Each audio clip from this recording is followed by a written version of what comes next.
আলহামদুলিল্লাহ যে আল্লাহ সুবহানাহু ওয়া তাআলা পবিত্র রবিউল আউয়াল উপলক্ষে এ মাসের প্রথম জুমা পড়ার জন্য সুযোগ করে দিয়েছেন, যে আল্লাহ তৌফিক দান করলেন, সে মহান রব্বুল আলামিনের দরবার এই জন্য শুকরিয়া আদায় পড়ছি আলহামদুলিল্লাহ। বন্ধুগণ, ভাইরা, মা বোনিরা, আমি আজকে আপনাদের সম্মুখে যে আয়াতে কারিমা নিয়ে এসেছি সেটা হলো সূরা হিজরত 15 নম্বর পারার মধ্যে থেকে কয়েকটি আয়াতে কারিমা থেকে সুযোগ সুবিধা হইলে সরল তরজামা সহ ব্যাখ্যা করব ইনশাআল্লাহ। আল্লাহ সুবহানাহু ওয়া তাআলা পবিত্র কোরআনে কারিমার মধ্যে জানিয়েছেন, সে কথাগুলো আমরা অনেকেই অনুধাবন করতে পারি না। যে কথাগুলো আল্লাহ বলেছেন, একটা মেসেজ দিয়েছেন, এই মেসেজটা যে আমাদের পড়া দরকার, বোঝা দরকার, জানা দরকার, আমলিয়াতের জন্য চেষ্টা করা দরকার, আমলিয়াতের জন্য চেষ্টা করাটাই আমাদের জন্য জরুরি হয়ে দাঁড়িয়েছে এখন। তো আমি এই 15 নম্বর পারা থেকে যে কথাটা নিয়ে এসেছি, এই কথাটি অনেকেই চিন্তা ভাবনা ফিকির করছে না যে আসলে এই কথাটা কী এবং কেন। কোরআনটা হলো একটি আল্লাহর বিধান, ঐশী বাণী, মানুষের কোনো এ বিধান নয়। সেজন্য আল্লাহ জানিয়েছেন, কোরআনটারে অনেকেই বিভক্ত করে ফেলেছে, কোরআনটারে অনেকেই বিভক্ত করে ফেলে দিয়েছে। এই কোরআন নিয়ে অনেকেই ব্যবসা করছে, অনেকে ঝাড়ফুঁকের কাজ করছে, অনেকে এই কোরআনটারে নিয়ে বিভিন্ন রকম রং তামাশা করছে। আসলে কোরআন তো কোনো রং তামাশা, ব্যবসা, তাবিজের কিতাব নয়। এটা হলো আল্লাহর কালাম, আল্লাহর কোরআন। আল্লাহ কালাম নাজিল করেছেন হুদাল্লিন নাস, মানুষ সম্প্রদায়ের মুক্তির জন্য, নাজাতের জন্য, কল্যাণের জন্য এ কোরআন নাজিল হয়েছে। সেজন্য আল্লাহ পাক বলছেন যে কোরআন যারা বিভক্ত করবে তাদের ব্যাপারে আল্লাহ পাক খুব কঠোরভাবে নির্দেশ দিলেন কোরআনে কারিমার মধ্যে। কোরআনকে যারা বিভক্ত করবে বা বিভক্ত করেছে, এই বিভক্তকারীদের জন্য আল্লাহ রাব্বুল আলামিন কঠিন শাস্তির কথা বর্ণনা করেছেন। আল্লাহ পাক জানান, আল্লাযীনা জাআলুল কুরআনা ইউদিন, যারা কোরআনকে বিভক্ত করেছিল বিগত দিনেও, কোরআনের সঙ্গে গাদ্দারি যারা করেছে, বিরোধিতা করেছে, বিভক্ত করেছে, ওদেরকে রব্বুল আলামিন বলেন আমি অবশ্যই তাদেরকে প্রশ্নের সম্মুখীন করব। ওয়া রাব্বিকা লানাসআলান্নাহুম আজমাইন, আমি আল্লাহ অবশ্যই তাদেরকে প্রশ্নের সম্মুখীন করব। এইখানে রব্বুল আলামিন কোরআনে কারিমার কসম দিয়ে আল্লাহ বলতেছেন যে ওয়া রাব্বিকা লানাসআলান্নাহুম আজমাইন, হে নবী আপনার রবের কসম আমি অবশ্যই তাদের সবাইকে প্রশ্ন করব। তাদের কাদেরকে? এই কোরআন যারা বিভক্ত করেছে, কোরআন অনুযায়ী যারা ফাইসালা করেনি, বিচার করেনি, সমাজ থেকে রাষ্ট্রপন্থী আল্লাহর আইন তারা মানি নাই, প্রত্যাখ্যান করেছে, বরং আল্লাহর আইনকে ডিনাই করেছেন, আল্লাহ রাব্বুল আলামিনকে তুচ্ছ মনে করেছেন। সেই জন্য আল্লাহ বলেছেন যে আমি অবশ্যই তাদেরকে প্রশ্নের সম্মুখীন করব। আম্মা কানু ইয়ামালুন, শুধু প্রশ্নই করব না, তারা যে কৃতকর্ম করেছে আমি রব্বুল আলামিন তাদের কাছে কৃতকর্ম সম্পর্কেও জানবো। যেন আমার কোরআন আসার পরেও, আমার নবী আগমন করার পরেও কেন তোমরা এমন আচরণ করেছো, কি জন্য তোমরা এমনভাবে চলাফেরা করেছো, এই জন্যই আল্লাহ রাব্বুল আলামিন জানিয়েছেন আম্মা কানু ইয়ামালুন, তাদের কৃতকর্ম সম্পর্কে আমি আল্লাহ কোন ওয়াক্তহাল, আর তাদেরকে অবশ্যই আমি আল্লাহ জিজ্ঞাসা করব কৃতকর্ম সম্পর্কে। দুনিয়ায় তোমাকে হায়াত দিয়েছিলাম 50 বছর, 60 বছর, 100 বছর, এমনকি পূর্বের দিনে 1 থেকে 1,500 বছর পর্যন্ত আল্লাহ মানুষকে হায়াত দিয়েছিলেন। এরপরেও হায়াত পাওয়ার পরেও তোমরা এই কোরআনকে বিভক্ত কেন করেছিলে? স্বচক্ষে দেখতে চাও, নিজের পিতা ছিল যৌবনকালের, নিজের পিতা ছিল যৌবনকাল, পিতার যৌবনকাল পেরিয়ে গেল, টাকা দেখতেছ পিতার মুখে দাঁড়িয়ে আবার ওঠার পরে পাকা ধরেছে। পিতার শরীরটা ছিল টনটনে, আল্লাহ পাক কুজো বানা দিয়েছেন, গায়ের চামড়া আল্লাহ পাক ঢিলা করে দিয়েছেন। এরপরে তুমি দেখতে পাচ্ছ এই পিতাকে আবার আল্লাহ পাক নিয়ে যখন যায়, তুমি তাকে গোসল করাইলা, নিজে হাতে দাফন পড়াইলা, কাফন পড়াইলা, কবরের মধ্যে মাকতুম করলা। এত কিছু জানার পরেও, শোনার পরেও দেখলে যে পিতার কোনোদিন ফিরে আসলো না। কবরের মধ্যে যখন তুমি পিতাকে রাখলে, ওই পিতার কোনো দিন ফিরে আসেনি, আসবেও না। এটা জানার পরও বান্দা তুমি আমার সঙ্গে কেমনি করে নাফরমানি করছো, কেমনে বিরোধিতা করেছো, কেমনে কোরআনটা বিভক্ত করেছো, এই জবাব আমি আল্লাহ তোমাদের কাছে নিব। ঘরের মধ্যে সাপ, এই সাপ থাকার পরেও তুমি কেমনি করে ঘুমাও ঘরের মধ্যে? তোমার তো ভয় করা উচিত, ডর করা উচিত। তোমার ঘরের মধ্যে বিষধর সাপ, তোমার ঘরের মধ্যে বিচ্ছু রয়েছে, যা দংশন করলে তুমি ছিন্ন বিচ্ছিন্ন হয়ে যাবে। আমি রব্বুল আলামিন তোমার এই ঘরগুলোকে পরিষ্কার রাখার জন্যই এই দুনিয়াতে আমল করার জন্য ব্যবস্থা করেছি, তোমরা যাতে বুঝতেই পারো, আমল করতে পারো, সেই জন্য এই কোরআনের পাশে আমি আল্লাহ পয়গম্বরকে পাঠা দিয়েছি। আল্লাহ রব্বুল আলামিন হযরত আদম আলাইহিসসালাম থেকে নিয়ে ঈসা আলাইহিসসালাম পর্যন্ত যত নবীকে আল্লাহ দুনিয়ায় পাঠা দিয়েছেন, এত নবী রাসূল আম্বিয়া আলাইহিসসালাম পাঠা দিয়েছেন, যা ১৬ লক্ষ নবী রাসূল আম্বিয়া সাল্লাম দুনিয়ায় পাঠা দিয়েছেন।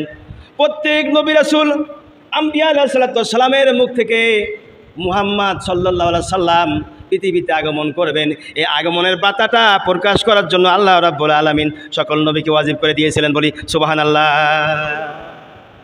নবী দুনিয়াতে আসবেন, এই কথাটা সমস্ত নবীর মুখ থেকে আল্লাহ পাক বের করা ওয়াজিব করে দিয়েছিলেন। এই মর্মে প্রথম একটি ঘটনা আমার স্মরণ পড়ে গেল। হযরত মূসা আলাইহিসসালাম ৭০,০০০ পয়গম্বরের তিনি সর্দার ছিলেন। সেই মূসা আলাইহিসসালাম ৭০,০০০ পয়গম্বরের সর্দার, তিনি যখন তোর পর্বতে যাবেন, সেই সময় এক লোলা ব্যক্তি বলছেন, পয়গম্বর্গ, আপনি মানুষের জন্য, হেদায়েতের জন্য, নাতের জন্য দুনিয়ায় এসেছেন। এই দুনিয়াতে আল্লাহ পাক খামাখায় কোনো মানুষকে পাঠাই নাই, কোনো না কোনো কাজে আল্লাহ পাক পাঠিয়েছেন। যেমন আপনাকেও পাঠাইছে আল্লাহ পাক নবুয়তি দায়িত্ব দিয়ে, নবুয়তি সর্দার বানিয়ে। তাহলে নবুয়তি দায়িত্ব, নবুয়তি সর্দার আল্লাহ আপনাকে দিয়ে পাঠা দিয়েছেন। আপনাকে যখন নবুয়ত দিয়েছেন, নবুয়ত পাঠা দিয়েছেন, তখন এই দুনিয়াতে তুর পর্বতে আল্লাহর সঙ্গে কত কথার জন্য যান। যখন যাচ্ছেনি তখন আমার একটা প্রস্তাব, আমার হাতও নাই, পাও নাই, আমি লোলা মানুষ, এই দুনিয়াতে কাজও করতে পারি নাই, কর্ম করতে পারি নাই, কোনো কিছুই করতে পারি নাই। ওই আল্লাহ আমারে কেন বানাইছে, আল্লাহরে জিজ্ঞাসা করবেন, এই জন্য আমার আল্লাহ পাক তৈরি করেছেন। এরপরে হঠাৎ করে দেখে একটা সাপ হযরতে মূসা আলাইহিসসালামের পায়ের উপরে মাথা রেখে বলছেন, দিনের নবী মূসা গো, আপনার কাছে আমি এসেছি গো নবী। নবী মানুষ দেখেই বুঝতে পেরেছে সাপটির নাম কি, পরিচয় কি, বংশের পরিচয় কি, কেন এমন হয়েছে। মূসা আলাইহিস সালাম জিজ্ঞাসা করলেন, রে কাফিল, এমন অবস্থা কেন তোর হলো? তুই না মানুষ ছিলি, তোর চেহারা সুন্দর এত ছিল, তোর চেহারার ঝলক লোকেরা দেখার জন্য পেরেশান ছিল। আর কাফিল রে, তোর এত সুন্দর চেহারা, ওই চেহারাটা নষ্ট হয়ে তুই আজকে গুইসাপ হলি, কারণটা কি? কেন তুই গুইসাপ হলি? ব্যাপার কি বল দেখি শুনি। কাফিল বাদী গুইসাপটি মূসা আলাইহিসসালামকে বলেন, দিনের পয়গম্বর মূসা আলাইহিসসালাম, আমি সত্যি একজন আপনার প্রেমিক, এক ভক্ত ছিলাম, আপনার আশেক ছিলাম, প্রেমিক ভক্ত ছিলাম। আপনার আশেক আর ভক্তের কারণেই আমি সারা রাত ধরে আপনার উপরে যে কেতাব নাজিল হয়েছে তার নাম হলো তাওরাত কেতাব। এই তাওরাত কেতাবের ৯০ জায়গায় আমি দেখতে পেলাম মুহাম্মদ নাম লেখা আছে। বলি সাল্লাল্লাহু আলাইহি ওয়াসাল্লাম। হে নবী, আপনার কেতাবের মধ্যে, তাওরাতের মধ্যে কেন মুহাম্মদ নাম থাকবে? আমার নবী আপনি, আপনার নাম মূসা, আপনার নাম থাকতে পারে, হাজারের কোনো সমস্যা নেই, কিন্তু তাওরাত কেতাবের মধ্যে ৯০ জায়গায় হযরতে মুহাম্মদ সাল্লাল্লাহু আলাইহি ওয়াসাল্লামের নাম লেখা আছে। নবী আমার, এই ৯০ জায়গার নাম যখন লেখা থাকলো, আমার হিংসা হলো। আমার নবী তাওরাত কেতাবের মধ্যে মুহাম্মদ নাম লেখা রয়েছে, আমি হিংসা বশবর্তী হয়ে সারা রাত ধরে তাওরাত কেতাব পড়ে আমি ৯০ জায়গার নামটা লাল কালি দিয়ে কেটে দিয়েছি। ৯০ জায়গায় যখন নাম কেটে দিয়ে আমি ঘুমাই গেছি, সকালবেলা ফজরের রক্তর দিক, অমন সময় আমার ঘুম ভেঙে গেছে, নজর করে দেখি আমি আর মানুষ নাই, গুইসাপ হয়ে গেছি। দিনের পয়গম্বর মূসা গো, আপনি হলো ৭০,০০০ পয়গম্বরের সর্দার, আমি হলাম আপনার সেই গুনাহগার এক নালায়েক উম্মত, আমার এই গুনাহ কি আল্লাহ মাফ করবে? মূসা আলাইহিস সালাম বলেন, কাফিল রে, কার নাম তুই কেটেছিস, কেমনি করে কাটলি রে? যার নাম লয়ে এই দুনিয়াতে আদম আলাইহিস সালাম আজাদ পেয়ে আল্লাহ পাক তারে মুক্তি দিয়ে বেহেশতি মানুষ বানাইছে। যার নামের রসুলে আল্লাহ পাক গুনাহ মাফ করে দেয়, যার নামের রসুলে আল্লাহ পাক ক্ষমা করে দেয়, ওই নবীর নাম তুই কেমনি করে কাটলি রে কাফিল পাদ্রী? এবার মূসা আলাইহিস সালামের পায়ের উপরে মাথা রেখে কেঁদে বলে, ওগো পয়গম্বর, আল্লাহর কাছে দোয়া করুন, আল্লাহ যেন আমারে মাফ করে দেয়, তা না হলে আমার উপায় নাই গো নবী, আমার পথ নাই। আপনি আল্লাহরে বলবেন আল্লাহ পাক যেন আমারে মাফ করে দেয়। হযরতে মূসা আলাইহিস সালাম তোর পর্বতে গেলেন, আল্লাহর সঙ্গে কথোপকথন করলেন। আল্লাহ রাব্বুল আলামিনকে কথোপকথন করার পরে বলতেছেন, ওগো প্রভু, আমার কাছে কয়েকজন আরজি জানিয়েছেন, একজন লোলা ব্যক্তি বলেছেন আল্লাহ রাব্বুল আলামিন আমাকে কেন লোলা বানিয়ে পাঠা দিয়েছেন? 2টা হাতও নাই, 2টা পাও নাই, মানুষের উপকার করতে পারিনি, অপকার করতে পারি নাই, আমার আল্লাহ কেন আমাকে দুনিয়াতে পাঠা দিয়েছেন? আল্লাহর কি প্রয়োজন ছিল? 2 নম্বর প্রশ্ন, আল্লাহ রাব্বুল আলামিন কাপিল পাদ্রী তোমার নবীর নাম কেটে লালকালি দিয়ে কেটে কেটে ঘুমায় রয়েছে, সকালবেলা ফজরের ওয়াক্ত নজর করে দেখে সে আর মানুষ নাই, গুইসাপ হয়ে গেছে। তোমার নবীর নাম 90 জায়গা তাওরাতের মধ্যে কেটেছে, এরপরে তিনি আর মানুষ নাই, গুইসাপ হয়ে গেছে। আল্লাহ তার মাপের উপায় কি হবে? আল্লাহ রাব্বুল আলামিন জানা দিলেন, হে দিনের পয়গম্বর মুসা কালিমুল্লাহ, যে ব্যক্তি লুলা 2 হাতও নাই 2 পাও নাই, ওই ব্যক্তিকে জানাই দিবেন আমি আল্লাহ জাহান্নামের একটা ছিদ্র রাস্তা আছে, এই জাহান্নামের ছিদ্র রাস্তা বন্ধ করার জন্য আমি আল্লাহ লুলা ব্যক্তিকে এই দুনিয়াতে পাড়া দিয়েছি। জোরে বলেন সুবহানাল্লাহ। মুসা আলাইহিস সালাম চমকা উঠলেন, আল্লাহ এমনিতে 2টা হাতও নাই, আবার 2টা পাও নাই, আবার যদি এই কথা শুনে আল্লাহ জাহান্নামের ছিদ্র রাস্তা বন্ধ করার জন্য তোমার আল্লাহ পাক বানাইছে, লোকটা তো স্টক করেই মারা যাবে। আল্লাহ বলেন, মুসা গো, স্টক করে মারা যাবে কি বাঁচবে এইটা দেখার বিষয় আপনার নয়, আপনার দায়িত্ব তাকে বলা, আর কি হবে কি না দায়িত্ব আমি আল্লাহ আমার কুদরত সেটা গ্রহণ করবে। তাও সুবহানাল্লাহ কইবেন না? আল্লাহ রাব্বুল আলামিন এরপরে বললেন, মুসা আলাইহিস সালাম শুনুন, যে ব্যক্তি বলেছেন 90 জায়গায় মুহাম্মদ নাম কেটে মুসা নবীর নাম বসা দিয়েছে তাওরাতের মধ্যে, তাওরাতের কিতাবের মধ্যে 90 জায়গায় মুহাম্মদ নাম ছিল, আর এই মুহাম্মদ নাম 90 জায়গায় লাল কালি দিয়ে কেটে কেটে মুসা নবীর নাম মুসা আলাইহিস সালাম বসা দিয়েছে, ওনাকে জানাই দেবেন আমি আল্লাহ আমি তাক মাফ করতে পারবো না। বলি মারহাবা। মাফ কে করবেন? মুসা আলাইহিস সালামকে বলেন, ওগো নবী, আমার বন্ধু মুহাম্মদুর রাসূলুল্লাহ সাল্লাল্লাহু আলাইহি সাল্লাম যদি তারে মাফ করে আমি আল্লাহ পাদ্রী আলেমকে মাফ করব, অন্যথায় আমি আল্লাহ মাফ করব না। কেননা আমি আল্লাহ আমার সঙ্গে গাদ্দারি করি নাই, গাদ্দারি করেছে একমাত্র আমার নবী মুহাম্মদুর রাসূলুল্লাহ সাল্লাল্লাহু আলাইহি সাল্লামের নামের সঙ্গে গাদ্দারি করে, সুতরাং আমি মাফ করব না। আমার নবী যদি মাফ করে তাহলে সে মাফ পাবে না, তা মাফ পাবে না। মুসা আলাইহিস সালাম বলেন, রব্বুল আলামিন কেমনি মাফ পাবে একটু বাতা দাও ঘটনাটি। আল্লাহ রাব্বুল আলামিন জানাই দিলেন, মুসা আলাইহিস সালাম আপনার উম্মতকে জানাই দিবেন আপনার 3000 বছর পরে ঈসা আলাইহিস সালামের আবির্ভাব হবে। মুসা নবীর পরে 3000 বছর পরে হজরতে ঈসা আলাইহিস সালামের আবির্ভাব হবে, উনি দুনিয়াতে আসবেন। ঈসা আলাইহিস সালামের জন্মের 600 বছর পরে মুহাম্মদুর রাসূলুল্লাহ সাল্লাল্লাহু আলাইহি সাল্লাম দুনিয়াতে আসবেন। আসার পরে 40 বছর পর নবুয়ত পাবেন। একে একে বসে যখন থাকবে, অমন সময় যেন আপনার ওই উম্মতটি আমার নবীর কাছে গিয়ে ক্ষমা চায়, আর আমার নবী যদি মাফ করে দেয় তাহলে আমি আল্লাহ মাফ করব, অন্যথা আমি আল্লাহ মাফ করব না। কথা অনুযায়ী কাজ হলো। পরবর্তী থেকে নিচে নামলেন, নামার পরে লুলার সঙ্গে সাক্ষাৎ ঘটে গেল। লুলা বলছে, দিনের পয়গম্বর আমার ব্যাপারে আল্লাহ পাক কি জানিয়েছেন? হজরতে মুসা আলাইহিস সালাম বলেন, লুলা রে, তোমার ব্যাপারে আল্লাহ পাক জানিয়েছেন, তুমি তো শুনলে বোধহয় স্টক করবা, তবে শোনো, আল্লাহ জানিয়েছেন জাহান্নামের ছিদ্র একটা রয়েছে রাস্তা, এই ছিদ্র রাস্তা বন্ধ করার জন্য আল্লাহ তোমার দুনিয়ায় পাঠা দিয়েছে। আপনাদের কাছে এখন আবার প্রশ্ন, কোনো ঘরে যদি আগুন লাগে, ঘরের মধ্যে যদি আগুন লাগে কোনো দেওয়ালে বা ওয়ালে বা বেড়াতে, ঘরের মাঝখানে লোকেরা সেই আগুনের হিটটা পায় কি পায় না? হ্যাঁ পায়, মানে কথা বাড়াচ্ছে না। রোজা আইছেন, রোজা আইছেন, রোজা লাগিয়ে গেছে আমার ভাইরা। আল্লাহ রাব্বুল আলামিন জানাই দিলেন, যখন হযরত মুসা আলাইহিস সালাম লুলাকে বলেন, লুলা রে, জাহান্নামের ছিদ্র রাস্তা বন্ধ করার জন্য আল্লাহ তোমারে বানিয়েছেন। লুলা ব্যক্তি হাত নাই পাও নাই লাফানি শুরু করেছেন, 2 পাও দিয়ে গুত্তারি দিয়ে লাফানি শুরু করেছে। মুসা নবী বলেন, লাফাও কে? লাফানির কারণ কি? জাহান্নামের ছিদ্র রাস্তা তোমাকে দিয়ে আল্লাহ বন্ধ করবে, জাহান্নামের মানুষ যে কষ্ট পাবে তোমার তো একই কষ্ট হবে, তো লাফানির কি আছে? লুলা ব্যক্তি বলেন, ওগো দিনের পয়গম্বর মুসা আলাইহিস সালাম, আপনি আল্লাহর নবী হতে পারেন, আপনার ভিতরে এমন কিছু আল্লাহ পাক জিনিস দিয়েছেন যা আমি জানি না, আবার আমাকে আল্লাহ পাক যেটা দিয়েছেন আপনি সেটাও জানেন না। এই দুনিয়া বানাইতে গেলে এই যে আকাশ বানালেন, যে আসমান তৈরি করলেন, জমিন তৈরি করলেন, কয়টা রাজমিস্ত্রি লেগেছে, কয়টা সুতির মিস্ত্রি লেগেছে, কয়টা ইঞ্জিনিয়ার লেগেছে, কয়টা বিশ ইঞ্জিনিয়ার লেগেছে বলতে পারেন? কোনো বিশ ইঞ্জিনিয়ার, রাজমিস্ত্রি, সুতির মিস্ত্রি, কোনো মিস্ত্রির আল্লাহর কাছে খাওয়া নাই। আল্লাহ রাব্বুল আলামিন কারো সাহায্য যখন নেই নাই, বিনা সাহায্যে আসমান জমিন তৈরি করেছেন। শুধু আসমান একটা না, 7 আসমান আল্লাহ পাক বানিয়েছে, সুবহানাল্লাহ। আর আল্লাহ রাব্বুল আলামিন সামান্য জাহান্নামের ছিদ্র রাস্তা বন্ধ করার জন্য আমি লুলা, আমার হাতও নাই পাও নাই, আমার সাহায্য আল্লাহ রাব্বুল আলামিন নেবেন। যে আল্লাহ আমার সাহায্য নেবেন, ওই আল্লাহর শুকরিয়া আদায় করি, আলহামদুলিল্লাহি রাব্বিল আলামিন।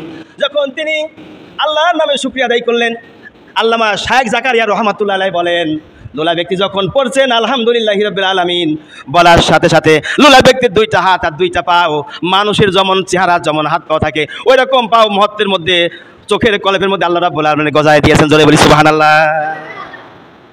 চলে গেল পাদ্রী আলেম গুই সাহেবের কাছে। গুই সাহেবের সাথে দেখা হয়ে গেল।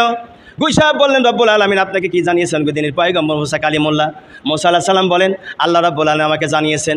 রে পাদ্রী আলেম, তুমি তো বিশ্ব নবীর নাম কেটেছো। আমার নবী এই দুনিয়াতে আসবে আমার 3000 বছর পরে ঈসা আলাইহিস সালামের আগমন ঘটবে। ঈসা নবীর পরে 600 বছর পরে মুহাম্মদ সাল্লামের আগমন ঘটবে। আর মুহাম্মদ সাল্লামের আগমনের পরে 40 বছর পরে নবুয়ত তিনি পাবেন। নবুয়ত পাওয়ার আগে তার কাজ যায়ও না। নবুয়ত পাওয়ার পরে তুমি তার কাজ গেলে সে ভাষা বুঝবে। নবুয়ত পাওয়ার আগে সে ভাষা বুঝবে না, কথা বুঝবে না, তুমি তার কাজ যেও না। আল্লাহ জানা দিয়েছেন। এরপরে তার কাজ গিয়ে তুমি তোমার মনের দুঃখের কথা বলবা, পাপের কথা বলবা। নবীজি যদি এই সময় মাফ করে, আমার আল্লাহ মাফ করে দিবেন। বলি মারহাবা। এমন কথাই পাদ্রী আলেম গুই সাহেবটি আবার অপেক্ষায় রইল। দীর্ঘদিন অপেক্ষা করতে করতে করতে মরুভূমি, মরু ময়দান, নদী নালা, খাল বিল পাড়ি দিয়েছে। পাড়ি দেওয়ার পরে আল্লাহ নবী হযরত ঈসা আলাইহিস সালামের জন্ম হয়ে গেল। 3000 বছর পরে জন্ম হলো। 3000 বছর পরে জন্ম হওয়ার পরে খ্রিস্টানরা তার সাথে অনেক তর্ক বিতর্ক করলো, অনেক ইতিহাস বড় লম্বা, দিকে আমি যাব না, আমার টার্গেট ফেল করবো অন্যথায়। সেদিকে যাই না, বরং আগাই সামনের দিকে। ঈসা আলাইহিস সালাম তার উম্মতেরা তাকে আল্লাহর সন্তান বলল। শেষ পর্যন্ত আল্লাহ তাকে চৌঠা আসমানে উঠা নিয়েছেন। তার 600 বছর পরে আমার আপনার নবী এই দুনিয়াতে আগমন করলেন। আগমন করার পরে আল্লাহ দিদার করার জন্য তিনি পর্বতে মাঝে মাঝে যেতেন। আম্মাজান খাদিজা খানা নিয়ে যান মাঝে মধ্যে।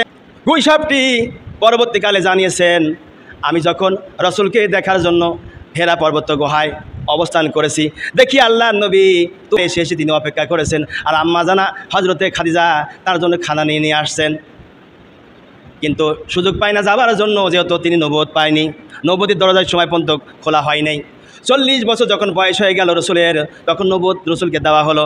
গুই সাহেব বলেন, আমি 40 বছর যখন বয়স হয়ে গেল রসুলের, তখন আমি তার কাছে যাবো চিন্তা করতে লাগলাম। যাওয়ার পথে দেখি রাস্তার মাঝে কোনো ফাঁকা পাই না। যেদিক দিয়ে যাই ওই দিক দিয়েই দুশমন আক্রমণ করতে চায়। আমি হলাম সাপ, আমার ভাষা তারা বুঝবে না, আমি যে মানুষ ছিলাম তারা তা জানে না। সেই জন্য আমি লুকাইয়া লুকাইয়া চেষ্টা করে যাবার জন্য যেতেই পারি না। এমন একদিন দুপুর টাইমে এমন একদিন যখন আমি যাবার জন্য প্রস্তুতি নিলাম, আল্লাহ নবী একা একা খানায় কাবার বারান্দায় বসে আছে। আল্লাহর কোরআনে কারিমার তাসবিহ আদায় তিনি করতেছে। বলি মারহাবা। আল্লাহ নবী তাসবিহ আদায় করেছেন, খানায় কাবার বারান্দায় একা একা বসা রয়েছে দুপুর টাইমে। আমি পাদ্রী আলেম গুই সাহেবটি দুপুর টাইমে যখন রওনা করলাম, যে এখন আমার একটা যাওয়ার সময়, সুবর্ণ সুযোগ, এই সুযোগ ফেলাই আমি ছাড়বো না।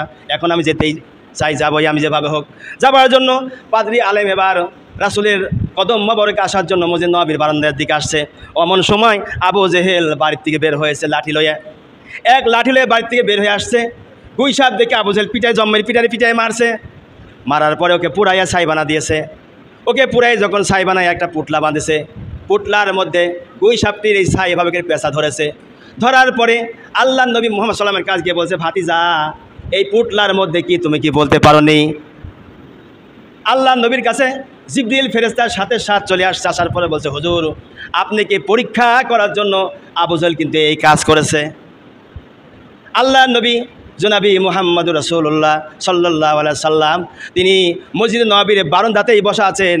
আর আবু জেহেল পুটলা বানাইয়া রসুলের কাছে ছাই বানায় নিয়ে এসে বলছেন, ভাতিজা এই পুটলার মধ্যে কি যদি বলতে পারো, আমি ইসলাম কবুল করে মুসলমান হয়ে যাব। নবীজি বলেন, চাচা আমি বলবো পুটলার খবর নাকি পুটলাই তার নিজের পরিচয় দেবে? আল্লাহু আকবার। চাচা আমি এই পুটলার খবর বলবো নাকি পুটলার মধ্যে যে তার নিজের পরিচয় দিবে? আবু জেহেলকে ভাইজা বলো কি, যদি পরিচয় সে নিজে দিতে পারে তো মুহূর্তের মধ্যে ইসলাম কবুল করে দেরি আর করবো না। আল্লাহ নবী বলেন, কাফিল রে কাফিল, আয় আয় আয় বের হয়ে আয়। তোর কথাটি কিছুক্ষণ পড়বে। যখন মালিকুল মউত তোর রুহটা নিয়ে যায়, এরপরে জিবরাইল ফেরেশতা আমার কাছে এসে ঘটনাটি জানায় দেয়, কাফিল রে কাফিল আয় আয় বের হয়ে আয়, তোর ঘটনাটি কিছুক্ষণ পড়বে। জিবরাইল ফেরেশতা আমি রসুল আমার কাছে জানা দিয়েছে, আয় বের হয়ে যায়। কাফিল পাদ্রী পুটলার ভিতরে যখন থেকে একটা মোচড় মেরে দিয়েছে, আবু জেহেল ভয়তে অস্থির, সঙ্গে সঙ্গে রসুলের সম্মুখে ফেলে দিয়েছে। ফেলে দেওয়ার পরে পুটলাটা ফাটিয়ে আগে যেমন গৈসাপ ছিল ওই রকম জিন্দা গৈসাপ হয়ে গিয়েছে। নবীজি আবার জিজ্ঞাসা করলেন, কাফিল এই অবস্থা তোর কেন হয়েছে? গৈসাপটি মানুষের ভাষায় ডেকে বলছেন, ইয়া রাসূলুল্লাহ, ইয়া হাবিবাল্লাহ, তাওরাত কিতাবের মধ্যে 90 জায়গায় আপনার নাম লেখা ছিল, আর আমার নবীর নাম হলো মুসা কালিমুল্লাহ। মুসা নবীর পরিবর্তে আপনার নাম বসাইছে যে আল্লাহ রাব্বুল আলামিন। আমি হিংসা বশবর্ত হইয়া আপনার নামটা লাল কালি দিয়ে কেটে কেটে কেটে কেটে 90 জায়গায় মুসা নবীর নাম বসাইছি। সকালবেলা আমি গৈসাপ হয়ে গেছি। বিস্তারিত ঘটনা যখন কাফিল পাদ্রী বলেছে, রসুল বলেন, কাফিলে তুমি কি চাও? কাফিল পাদ্রী বলছেন, ইয়া রাসূলুল্লাহ, হাবিবাল্লাহ, আমি এতটুকুন চাই গো নবী, আমাকে আপনার কালেমা পড়াইয়া মুসলমান বানায় দেন। লা ইলাহা ইল্লাল্লাহু মুহাম্মাদুর রাসূলুল্লাহ, লা ইলাহা ইল্লাল্লাহ, লা ইলাহা লা ইলাহা ইল্লাল্লাহু মুহাম্মাদুর রাসূলুল্লাহ সাল্লাল্লাহু আলাইহি সাল্লাম। ইসলাম এমন জিনিস ভাই, কোরআন এমন একটা জিনিস, এই কোরআন যদি কোনো ব্যক্তি মানে অন্তরের সাথে আগ্রহ নিয়ে, আল্লাহ রাব্বুল আলামিন তার জীবনের গুনাহগুলি মাফ করে দেয়, তাকে আল্লাহ পাক ক্ষমা করবেন, আল্লাহর বন্ধু বানাবেন। তাও সুবহানাল্লাহ কইবেন না? আল্লাহ পাক নিকটতম আত্ম বানা ফেলবেন আল্লাহ পাক। আমার ভাইরা, হযরতে রাসূল কারীম সাল্লাল্লাহু আলাইহি সাল্লামের এই পৃথিবীতে আগমনের ঘটনাটি কাফিল পাদ্রী প্রথম একটা প্রমাণ দিয়ে গেলেন, যেন 3600 বছর পরে রাসূলের এই দুনিয়াতে আগমন ঘটবে। এটা গেল প্রথম কথা। দ্বিতীয় কথা আছে, মক্কা থেকে 2.5 মাইল উত্তরে বাড়ি এক পাদ্রী আলেমের বাড়ি।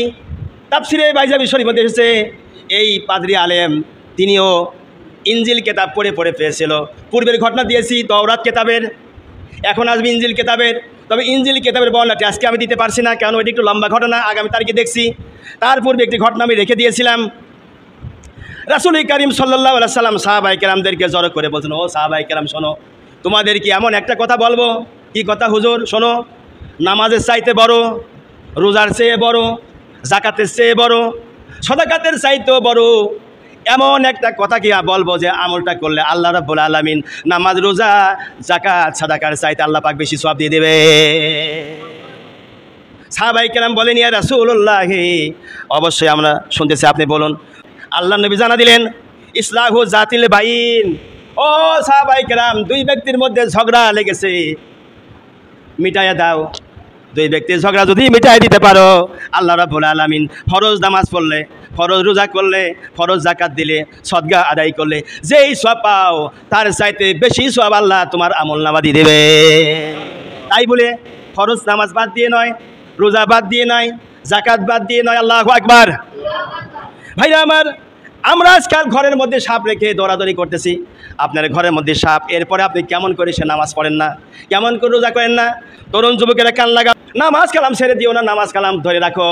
কেননা ফরজ নামাজ 5 ওয়াক্ত পড়ার পরে ইশরাকের নামাজ মাগরিবের সময় 2 রাকাত করে 6 রাকাত নামাজ কোনো ব্যক্তি পড়ে, 2 রাকাত করিয়ে 6 রাকাত, মাগরিবের ফরজ নামাজের পরে সুন্নতের পরে যদি 2 রাকাত করে 6 রাকাত আওয়াবিনের নামাজ পড়া হয়, একটি হজের সওয়াব, একটি উমরা হজের সওয়াব আল্লাহ পাক তার আমল নামায় দিয়ে দিবে। বলি সুবহানাল্লাহ। একটি হজের সওয়াব, একটি উমরা হজের সওয়াব, 2টা হজের সওয়াব দিয়ে দিবেন। জোরে বলুন সুবহানাল্লাহ। ভাই একটু জোরে বলা যাবে নাকি সুবহানাল্লাহ? ইব্রাহিমের মধ্যে এক কথাটি এসেছে। এরপরে অন্য রিওয়ায়াতে এসেছে, যদি কোনো ব্যক্তি 2 রাকাত করে 6 রাকাত আওয়াবিনের নামাজ মাগরিবের সময় পড়ে কোনো ব্যক্তি, আল্লাহ নবী বলেছেন, আহমদ শরীফের হাদিসের মধ্যে এসেছেন, সমুদ্রের ফেনার মতো যদি ওই ব্যক্তি গুনাহ করে থাকে, আল্লাহ রাব্বুল আলামিন ওই ব্যক্তির সমস্ত গুনাহগুলো মাফ করে দিয়ে দেবে। শুধু তাই নয়, আমরা অনেকে তাহাজ্জুদ নামাজ পড়তে চাই না। তাহাজ্জুদ নামাজ পড়বেন, পড়ার অভ্যাস করুন। তাহাজ্জুদ নামাজ পড়লে অত্যন্ত সওয়াব হয়। হাদিসের মধ্যে এসেছে, যদি কোনো ব্যক্তি তাহাজ্জুদ নামাজ পড়ে, আল্লাহ রাব্বুল আলামিন কিয়ামতের দিন কোনো হিসাব নেবে না, বিনা হিসাবে আল্লাহ বান্দাকে জান্নাত দিয়ে দেবে। এখন দেখুন তাকাইয়া, আমরা নামাজই পড়তে চাই না। তাহাজ্জুদ দূরের কথা, আওয়াবিন দূরের কথা, ইশরাকের নামাজ দূরের কথা। এই যে ইশরাকের নামাজ আমরা পড়তে চাই না, আমরা ইশরাকের নামাজের হাত ধারি না, অথচ ইশরাকের নামাজ, আওয়াবিনের নামাজ, তাহাজ্জুদের নামাজ, এই নামাজগুলো এত সোয়াবের নামাজ, এত ফজিলতপূর্ণ নামাজ, আমরা এগুলো বুঝতে চাই না, বোঝার চেষ্টা করি না। আল্লাহ রাব্বুল আলামিন কোরআনে কারিমার মধ্যে জানা দিয়েছেন, ওয়া মিনাল লাইলি ফাতাহাজ্জাদু বিহি নাফিলাতাল লাক। আল্লাহ পাক জানা দিলেন, হে আল্লাহর নবী, রাত্রি উঠুন, কিছু অংশ বাকি থাকিতেই আপনি ঘুম থেকে জেগে উঠুন।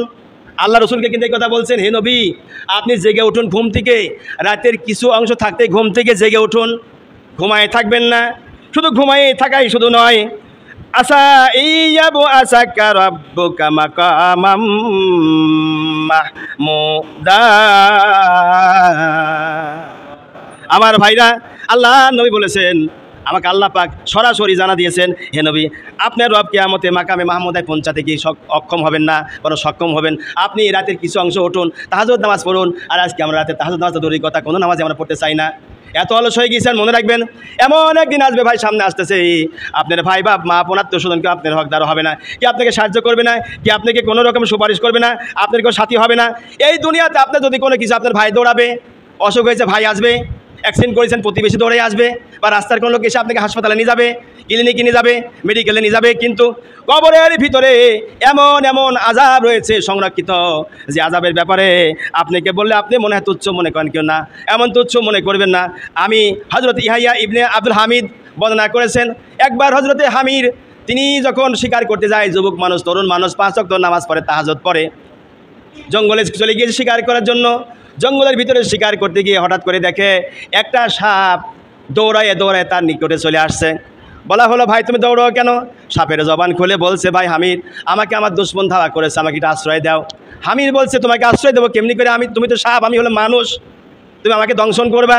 সাপটি বলছে, না, তোমাকে আমি দংশন করবো না, আসমানের কসম, জমিনের কসম, সমস্ত মাকলুকাতের কসম করে বলছি, আমি তোমাকে দংশন করবো না। আবুল হামির বল, তাহলে কোথায় রাখি তোমাকে? হা করুন একটু। আবুল হামির হা করলো, হা করার সাথে সাথে সাপটি মুখের মধ্যে পড়ে গেল। মুখের মধ্যে যখন চলে যায়, যাওয়ার পরে সেখানে বসে কথা বলতেছে মানুষের ভাষায়। এই পন্থীকে আলোচনা থাকবে, এই আলোচনাটি আগামী সপ্তাহে দেখবেন ইনশাল্লাহ। আল্লাহ যে কথাগুলো আমাদের দিয়ে বলাইতেছেন আর আপনারা শুনতেছেন, সব কথা আর এক কথা। আজকে যে কোরআনে কারিমার আয়াত তেলাওয়াত করেছিলাম 15 নম্বর পারার, এই কোরআনে কারিমার আয়াতের সর্বশেষের অক্ষর যেটা বলা হয়েছে, আয়াত থেকে শুরু করে অক্ষর পর্যন্ত আল্লাহ জানাছেন, নামাজের ব্যাপারে গুরুত্ব দিয়েছেন। নামাজের কথা এত কেন বলা হয় ভাই, তা কি জানেন? নামাজ হলো জান্নাতের চাবি, বেহেশতের চাবি। আপনার কাছে চাবি আছে হাজার হাজার, এই মসজিদের চাবি নাই আপনার কাছে, কিন্তু ভিতরে আসে নামাজ পড়ার দরকার, পারবেন না। যেমন গতকাল বেকায়দা পড়লাম, সকালে চিন্তা করলাম এখানে ইশরা করবো না, আমি দাবনি বাজার মসজিদে আমার বন্ধুরা মসজিদে যাই, আমি নামাজ পড়বো ইশরাকের, যাই দেখি চারদিক তালা মারা, ঢোকার কোনো পরিবেশ নাই। ইশরাকের নামাজ কোথায় বড়, বেলাতে উঠে পড়েছে, সূর্য উদয় হয়ে গড়ে যাচ্ছে। আমি কী করবো, তাড়াহুড়া করে সিঁড়ির পর এক হাঁটু উঁচু করে আর এক হাঁটু নিচে ইশরাকের 2 রাকাত নামাজ আদায় করলাম। আর মনে মনে বললাম, বেনামাজিরা নামাজ পড়ো না, তোমাদের ক্ষেত্রে তাই তো হবে কিয়ামতের মাঠে। যত দান সদকা খয়রাত করো, জান্নাতের চাবি হলো নামাজ। নামাজ যদি না পড়ো, তোমার জন্য আল্লাহ জান্নাতে কপালে রাখবে না।